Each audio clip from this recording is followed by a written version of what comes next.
Ayaw pasuba ang Holy Spirit. Masubo lang siya. But doesn't mean nga, mubiya siya. Eh, mo man niyang destino. Giinan man siya nga, mag-uban hangtod sa kangturan. Pwede ang isugo ka, uban niya nagod niya katauhan. Kung doon ako'y pangutana nga pwede dili sentro kaayo sa imong isyu, pero pwedeng mag-ugat gihapon sa apil sa imong isyu.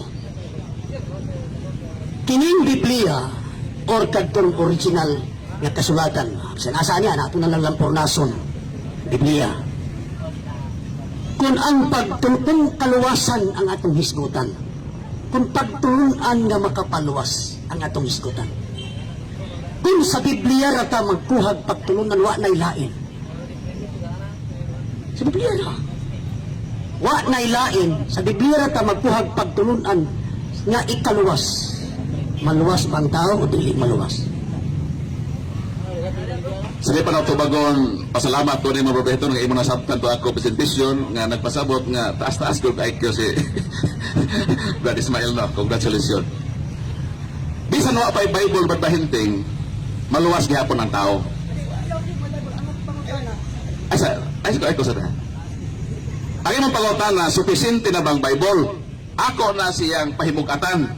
Nga bisan pa way Bible, maluwas gihapon ang tao. Kaya ang Dios nagtinguha nga ang tanang tao maluwas. Kato na yung mga tao wa mabot sa Ebanghelyo. Kaya way Bible, ito maluwas. Maluwas. Pero ang iso ni dili man ang kaluwasan, nagtasro kaluwasan, nakadog ba maubisan even one word nga nahisog kaluwasan, wala. Ang akong isutan, ang isyu ba sa kamatuoran? Nga ang kamatuoran, dili lang lagay kay nakaragatanan sa Bible. Pwede po nga outside in the Bible na ikamaturan. Kaya na may Holy Spirit. Ang Biblia na human, 1st century. Ang Holy Spirit, niuban 2nd century, 3rd century, until now, of another coming history na Holy Spirit. O ang iyang role, mutugan o mupultol kasimbahan sa kamaturan. Ay, ito ina nga, oy, Holy Spirit, 2025 na rabataro, kada imong giingon, nana sa Bible. Kaya mo to, ome. Insulto ni mong Holy Spirit, gikarga ni mo sa gibilanggo ni mo ang Holy Spirit sa libro. Dili. Ang simbahan ng ingon, dawato nato ang Bible. Kay 2 Timoteo 3:6, natudlo man sa kamaturan. Produkto man ni sa Holy Spirit, apan dili lang kay dinhe. Paminawa usab ang giingon sa Holy Spirit sa iyang simbahan. Morning, maminaw po ba simbahan? Bahala di mo maminaw me. Balag Bible na inyo, bahala mo. Basta kami, Bible o simbahan. Sa ako'y namahayag ganiha, ipahibaw jud ko nga ang akong dawaton nga pangutana kadtong mahitungod sa ikapitong adlaw nga himuon gyud ang balaang panagatigon. Yan ang utana ka na kong niumon, ako kang girespetuhan, kung gitagbo. Karon, naminaw ko sa imong tubag, wala nimo sintruhag tubag ang akong pangutana. Likay ka. Kay bisan pagwa pa'y Biblia. Akong pangutana nimo, akong gisukad, kay naagya po ni sa isyo may kalabutan sa imong isyo. Untod dili sintro. Nga akong pangutana, maulag ito. Nga, kung ang Biblia mauray gamiton, nga itudlo sa pagkamaluwas ang tao, maluwas ba o dili? Wa gyud nimo tubaga na diretso sa pagdiingon ako maluwas ba o dili, wa kamo ingon na maluwas, wa pud kamo ingon nga dili. Sige na lang, kung wala nang biyaan, di ayo na kay malain na po ni pangutana. Ikaduha na po pangutana. Sige kag hisgot og simbahan. Ang original na simbahan base sa kasulatan mga Israelita. Unya sa Matthew 19:28, giingnan sa atong manluluwas ang mga apostolos, kamangto si ka mga tinunaan, dito unya sa bag-ong kalibutan, ang tagsa-tagsa kaninyo maglingkod sa trono, o kamo ang magmando sa 12 ka banay sa Israel. Pangutana, ang 12 ka banay nga Israel, nasakop ba ang simbahan sa Roma, anak? Sa interpretation na gitawag historical nga mo ng Jewish nation, na gitawag Israel diha sa Revelation, referido na sa bagong Israel sa Dios. dili kay kana sa city bitaw nga 12 ka 12,000 dili man literally nga tag 12,000 every tribes. So referido na sa bag-ong simbahan nga gitawag Israel sa Dios.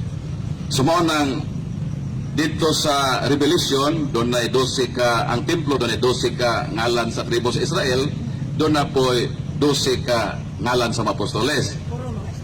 Okay, mao dito mo nagsugod ang simbahan. Ang sinugdan sa Israel ng simbahan dito nagsugod sa mga Hudiyo. Pero ang desire sa Ginoo pang tibuok kalibutan. Panlagmos tibuok kalibutan nga mahimo silang part sa simbahan diha sa bunyag. So mo na nga nalakip ang mahintil. Dili na issue diha nga diha gyud ta sa Hudiyo, kundi lang simbahan gi-extended nga mahimong universal. Pero layo naman sa topic, ang ako gani na topic nga ingonin mo ganang ano madapol ni allow man ka, gi-allow man ka, wa man ko may allow. Lahi man ang atong standing. Ako, stricto ko dito sa diskusyon kung asa ko ni present. Sayop to nimo ganina nga imo kong gialaw. Pero ako motuman man ko sa role. So balik ta sa role ayaw og simang. Ina lang god sa imo nang giyon ganina nga nakasabtan man nimo to lipay na kayo nga nakasabot ka meaning taas ka IQ. So ayaw ilihis kay makaingon na po nga no so man si preventing is kay taas na to ni dive man og ubos. So respetado ko ni matugona. Okay.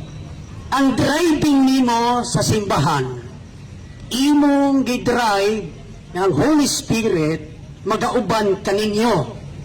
Ang kaninyo diha nga gisultian mga Israelita. So, sa among pagtan-aw o pag-interpret, kaninyong mga Israelita nga winalihan, ilang faith, mao to'y isang yaw. Example, sa Lucas 24:47, referring sa pangalan. Bagong nabanhaw ang manuluwasin ingon sa mga apostoles, ug na sa iyang ngalan ang mensahe mahitungod sa panghinulsol o sa pagpasaylo sa mga sala, kinahanglang isang yaw ngadto sa tanang mga nasod sugod sa Jerusalem. Ang Jerusalem, lugar sa mga Israelita. Karon, imong gidrive kay mag-uban ang Holy Spirit, imo na pong i-drive karon na ang 2nd century, 3rd century, ang Roman Catholic Church giubanan. Okay. Walang punto, giubanan. Muna, namiyan ako sa imong isyo. Kay ingon man ka na giubanan, buot man gud nimong ipasabot ang Roman no Katoliko nga simbahan giubanan. Tanang hitabo, mutas ko lang isyo, pero sumpay sa mga isyo. Ang hitabo sa kwarto desiman controversy, kung nakadumog ka ng isyo ha, kwarto desimanism, debate sa western o sa eastern. Ang pangutana, kay nilampos man ang taga-eastern na revision ang pagsaunog sa Passover into Easter Sunday, imo man gidrive nga ubanan gyapon na nga simbahan. Ang pangutana, kadtong gibuhat sa Roma sa Espiritu Santo pabatunggiya nga gi-revise man niya ang gihanay sa langit ng Amahan. Katong gingon nimo nga magsugod sa Jerusalem, dapat to sumpayan. Na may roadmap 23:11 sa buhat, ingon nga nagpamatuod kamo sa Jerusalem, kinahanglan mo adto kamo sa Roma. So ang Holy Spirit mubiya o muduyog gato sa Roma. Nga niingon naman si Kristo nga mag-uban kanyang Holy Spirit. So sa ato pa, pag ato sa Roma, giubanan. So, naay simbahan nga giubanan. Kanang mga isyu na isgutan din ha, ang Holy Spirit, bisan pa makasala ka, naa mag-uban gihapon siya. 4:30 sa Episo, ayaw pa suba ang Holy Spirit. Masubo lang siya. But doesn't mean nga, mubiya siya. Eh, mao man niyang destino. Giinan man siya nga, mag-uban hangtod sa kangturan, pwede gisugo ka, uban niya nagod niya katawhan. Irresponsable ka kayo kung panahon sa mga problema imong biyaan. Hinunua, mauna ang panahon na dapat ka muduyok sa simbahan, kaya simbahan dili man perpekto. 5:1 sa unang Korinto, diha na simbahan nahitabo ang pinakagilad nga buhat, gawa ganing buhata sa wa magtuo Ginoo. Pero sa bagay ni San Pablo ng Korinto 2:3, balaan ang simbahan sa Corinto. So no matter og nakahimo tong simbahan na og sala nga wa makaako ang mga dili pagtotoo sa pagbuhat, it doesn't mean nga ang simbahan na mubiya na. Iske mo na nang higayon nga ang simbahan, ang Holy Spirit mo muduyog aron mo tabang, mubiya na hinon. Ay mo irresponsible ang Holy Spirit. Wa man tubagahon pangutana nga katubang dili mo naman sa tuwa lang di lang sawayon lalang gapon mi dili mo ra komentaryo gamay. Pero dili lang mo pakaulaw og words magpabilin nga akong pangutana wala nimo tubaga kay issue kadto sa 2nd century. Ako nagbasa ko sa historical events retirado sa Quarto Decimanism nga si Bishop Victor around 125 AD o sa 190 AD si Victor sa 190 AD Anasitos 125. Sunod alang gidaghang mga katuigan gipanghuraw nila ang taga-Eastern. Ayaw na mo pagsunod alang gisunod sa mga Israelita. Mao na nga ang punto nako sa akong pangutana. Mao na ang punto sa akong pangutana kay nagbasa ko. Holy Spirit ba ang gamando sa simbahan sa Roma nga gipanghuraw mo sila nga ayaw na mo pagsunod alang Abib 14 nga piksa. Nga piksa man sa langit mong amahan, dili kaha. Ang simbahan sa Roma nahaapil sa gisulti sa 2 Timoteo 4:3 nga nag-ingon moabot ang panahon na ang mga tao mabiya sa matuod nga pagtulunan ug maunay tuuhan ang tinumutubo nga sugilanon. Tubaga itong akong Western o Eastern. Gitubag na ako sa engineer. Although na ay mga iskandalo, dagdagan ko pa ito yung mga iskandalo, no? Daghang pag mga iskandalo sa simbahan. Sama ba nisan si David ba, nakahimog sala, Salmo 55:11, it doesn't mean nga ang mobiya ang Holy Spirit. Sa ako nang giingon, ang ilang mga aksyon wala ma-align sa Holy Spirit, pero it doesn't mean nga ang Holy Spirit mobiya. Ang Holy Spirit, tuliron gihapon ka sa kaulahian.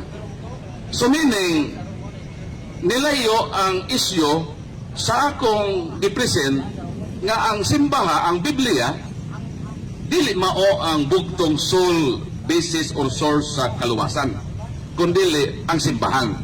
So, nagbangag kag laing isyo, pero di man na bugat nga rason nga dili sila giyahan sa Holy Spirit. Kaya Holy Spirit, makasala ka, pero ikumpronta po ka sa Holy Spirit na mga changes. So, kita nga gigayahan sa Holy Spirit, magpailog ta. O nga Holy Spirit, mapailog man po siya, hinoon na masubo siya. Sa naitabo siya si for example, ang 7 churches in Asia. Ikaw nabasa ka sa 7 ka iglesia sa Asia. Daghang bali magkasala. Daghang gisaway ang Ginoo nga ilang mga sala. But doesn't mean nga ang Holy Spirit mubiya nga ni sa kanang katapusan nga mga wordings mo ng 7 churches in Asia. Sa 7 churches, 7 sentence ko ito na yung paminawa ang giingon sa Holy Spirit sa simbahan. Kaya dili man ang katibok ang simbahan ang nahimulag, kundi na ay pipila o grupo nga wala magsubay sa Holy Spirit. Pero ang simbahan, ubanan kita sa Ginoo, hangtod sa kanturan. Kamay lang komentaryo mo, naman niya ito komentaryo. Imong gihapinan og rason kasala ni David personal man tugod lahi. Sa Deuteronomio 12:32 miingon ang langit ng amahan, tumana ninyo ang akong mga gisugo, ayaw ninyo ni dugangin ni kuhain. I am talking the instruction of our Heavenly Father. So when I use the term the Abib 14 celebration of the Passover, it was already instructed by the Heavenly Father. Din imong gidrive nga naisimbahan nga ubanan. Kaya dito man ko nisumpay sa Espiritu. Wala naman ko, di naman kumulali sa una. Kay tinuod man gid pod sa nga dili lang kami nagtuomi nga when talking about complete information, the Bible is incomplete. But when talking about salvation, the Bible is complete. Basta salvation, makapaluwas. Kompleto na ang Bible. Karon, David, balik ko. Ang nahitabo sa imong tubag, wala nimo masumpay kay ang ginaminggit na ako nga gitarget nga ang ubanan sa Holy Spirit kadto mo kong pagtulunan nga manukad sa mga Israelita. Ngano? Ang Roma 11:17-18, ang Israelita nga iglesia mao ang dili ihalas nga kahoy ulibo O ang mga Israelita na wala mo to giputol, gisumpay ang mga hintil. So kitang mga hintil, mahimo lang tang mag-guidean sa Holy Spirit kung mahasumpay ta, parihat ang pagtulunan nilang mga Israelita kasi sila may saran pangutana. Nganong dili man nimo isukat sa hanay sa pagtulunan sa langit ng amahan ngadto sa mga Israelita kasi sila may gisaaran nga ubanan. Sila gisaaran dili mga hintil. Ang gisaaran sila man nganong dili man nimo isukat sa mga Israelita nga sila may ubanan. Dili gud isukat diha bro. Kay wa man ang Yesus Kristo na isukat dito. Sa Mateo 16:19 ingon ikalima na to, last na to. Ingon man si Kristo nga kung unsang inyong itugot sa langit. Unsa inyong idili usab sa langit. So di gyud ta dito maato. So naa gi authority ang simbahan. Mao bito to kay nga dili ni ingon nga asa babasa. Gitugutan ba ni o gidili ba ni ang simbahan? So wa makatong imong premise, wala to'y pundasyon. Pero ang akong 16:19 sa Mateo, unsa imong itugot o gidili na pundasyon. Kay si Kristo mismo ang mingon ana siyang kamatuoran. So salamat ko sa imong tubag nga niingon ka nga ang Bible kung sa kamatuoran incomplete ang Bible. Sakto to. So nagkauyon ta diha. So meaning sa tanang mga pastor, taas-taas din IQ. Congratulations yung pautara. Kita tapuhon. God bless. Okay, salamat. Di, ang ako, Gobern Paul, when talking about complete information, the Bible is incomplete. But when talking about salvation, the Bible is complete. Amo tumutuo ba ka? Bang patigpag ka maluwas, complete ang sa Bible. Nana.